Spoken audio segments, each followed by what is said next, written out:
Wir haben deutsche Mormonen in der Show. Yeah. We. Ni hao.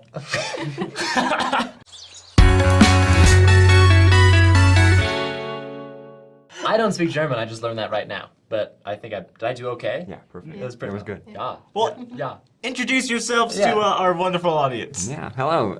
This is my wife Emily, and I'm Florian. Yeah. Yeah. Where, And, where are you guys from? Germany. Germany. cool. Yeah. So Emily and Florian are recent converts to the church, and they found the church in Germany with our wonderful missionary friend here, and we're going to talk a little about this conversion story. Yeah. And really, they're going to do the talking. Yeah. So, who wants to? We have cool people from Germany who wants to hear us talk, right? I know, right? So, you guys were Lutheran before. Yeah, exactly. Wasn't Martin Luther from Germany? Isn't he Yeah. German? Yeah. Exactly. Okay, Yeah. so the religion started in Germany. Yeah. Okay. Yeah. And tell us a little bit about that. What that was like. What it's like to be Lutheran, or Well, when you were Lutheran and really kind of pondering about, what about this do I believe, okay, yeah. There were a few things that I never really believed in with the Lutheran Church.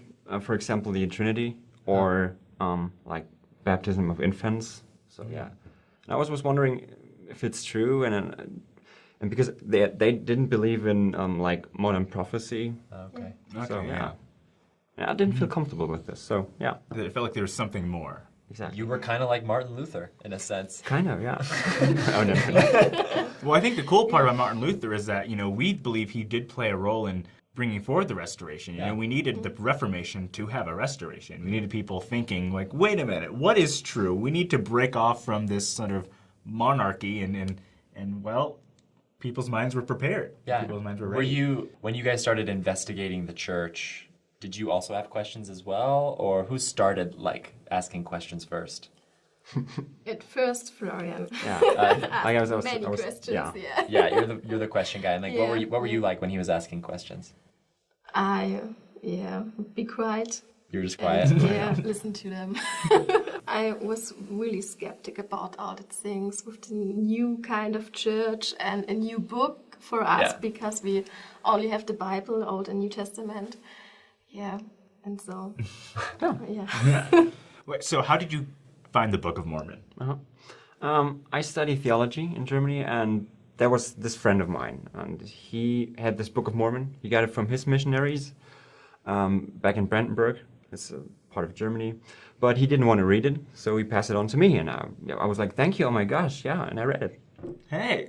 Like, what did you think about it? Were you like, this is strange, or did you instantly... No, instantly I felt like home. This is... Wow. Yeah.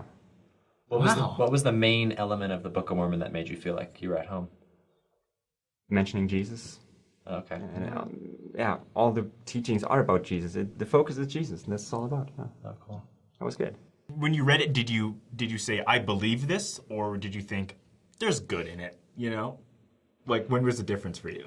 I mean, I was also suspicious at the beginning, but I prayed about it.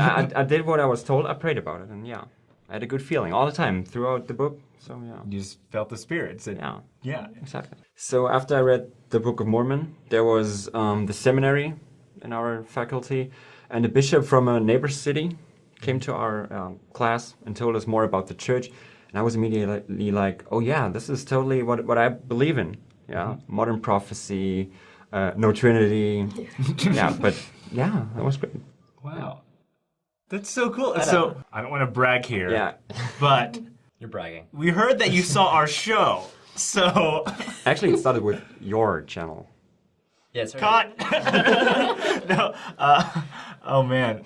Okay, so But I saw the show too, yeah. It's part of my story, so yeah. I just typed in Mormon, and then a bunch of other words like conversion and, I don't know, on YouTube. Yeah. And this is how I found it. Yeah. It popped up somewhere. He's so lucky, because like you'll find that other people will type in Mormon, and it'll just be like very fake news. Yeah. About, and a lot of anti-Mormon yeah, stuff. anti-Mormon stuff, exactly. So you're watching the show and then you just joined? Was there a day where you were like, let's do it, or did you feel like you had to be convinced, or? No. We had the lessons with the missionaries. And at first we had two different missionaries, but then our missionary who joined us today taught us, together with another missionary, of course. And yeah, but we needed our time.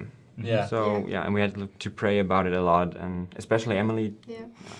What made you the most excited about joining the church, or what was like the main hurdle to overcome?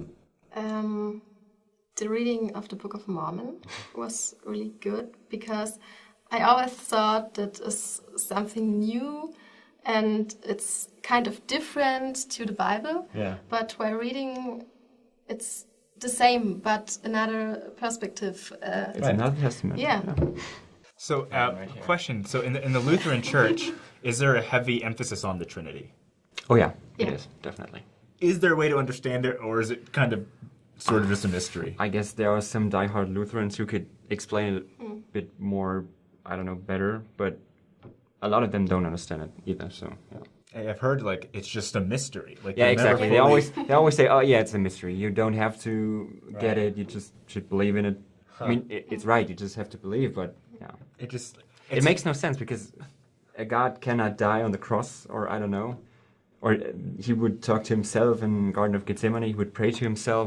It kind of makes no sense to me. So yeah, I think what's beautiful about the gospel is that you're told to pray about it and to feel the Holy Spirit, and that's how the Lord manifests, truth through people. Because I have been to other churches, and I was a part of other churches before, where it's not like pray about this and how do you feel. It's like, no, this is right. Right. That's it. There's no finding out for yourself. Something that I really love about the gospel as a whole is that it's promoting this idea that you need to have a personal relationship with your Father in heaven. That he truly is your Father. He's not just this spirit or God that is in all places, but he has that divine relationship with you as a daughter or as a son. And we're told to foster that relationship, reading the scriptures and praying. And I just love hearing stories of people that actually take those principles and practice them, and it works. You plant that seed and then you just let it grow and cultivate it. And I would love to hear their testimonies, like them bear their testimonies. I think that'd be so cool. Can you guys do it in German? oh, we could. Yeah. Maybe both English and German? I don't know. Oh. Or we could just we'll translate it. We'll translate it for you. Subtitles, Yeah, we'll do subtitles. Emily, would you go first? Would you go first? I like to, okay. Ich weiß auf jeden Fall, dass diese Kirche wahr ist, dass Gott lebt, dass Jesus lebt, dass der Heilige Geist immer bei uns ist. Wir haben es so oft gespürt in der Zeit, in der wir die Kirche untersucht haben. Wir haben uns einfach immer gut behütet gefühlt und wir wissen ganz sicher, dass Gott unser Vater ist, dass wir alle seine Kinder sind und dass es einfach Erlösung gibt, dass durch Jesus Christus wir alle wieder zu Gott zurückkommen können. Das ist einfach so ein großes Geschenk. Ja. Und das sage ich im Namen Jesu Christi. Amen. Amen. Und ich möchte sagen, dass das Buch Mormon vor allem wahr ist. Ich war wirklich skeptisch am Anfang, aber man muss es einfach lesen und dann merkt man auch, dass es wirklich die Wahrheit ist und dass es nicht irgendwie ein Gegensatz oder zur Bibel oder sonst irgendwas ist und dass es auch nichts Schlimmes ist. Und unsere Beziehung zu Gott, wir hatten vorher schon eine Beziehung zu Gott, dadurch, dass wir in einer anderen Kirche waren, aber sie wurde wirklich gestärkt. Also wir spüren Gott jetzt richtig, wir kriegen manchmal sogar Zeichen von ihm und wir wissen wirklich, dass er da ist und wir fühlen uns einfach immer behütet und das Leben ist wirklich leichter, kann ich so aus meiner Perspektive sagen. Und ich bin einfach so dankbar, dass wir die Möglichkeit hatten, diese Kirche zu finden und dass wir jetzt Mitglied sein können. Und das sage ich im Namen Jesu Christi. Amen. Oh, that was emotional. Oh, Thank wow. you. Yeah. Can't wait to read that. Yeah. Wenn euch diese Folge gefallen hat, gebt uns einen Daumen hoch oder gebt Free Moments einen Daumen hoch. Abonniert auch gerne diesen Kanal, das ist auf jeden Fall super, was die Jungs machen und ja, bleibt Yeah. einfach dabei. Yeah, this Go up. This channel is these like cool young guys and And there's a thumb. yeah, and there's a, you like Oh, the channel. thumbs up. Yeah. Give us a thumbs up. Give us a Subscribe thumbs to up. us Yeah. on YouTube. Follow us on Twitter, Instagram, and Facebook. Yeah. Thanks, Hit guys. the little bell on YouTube and you'll get all the notifications. How do I say a good time in German? Eine gute Zeit. Gute Zeit, ja. Ja, gute Good Zeit. inside. Ja, gute Zeit. Good inside. Gute Zeit. Gute Zeit. Ja. Genau. So if I say ich bin gute Zeit, does that mean it's been a good time? No, this means I'm a good time. Darn it! Yeah, that's what you need to say on your days. Like if I'm a girl, you'd be like, hey, how's it going? I want to go out with you. And Kweku says, Ich bin gute Zeit. yeah.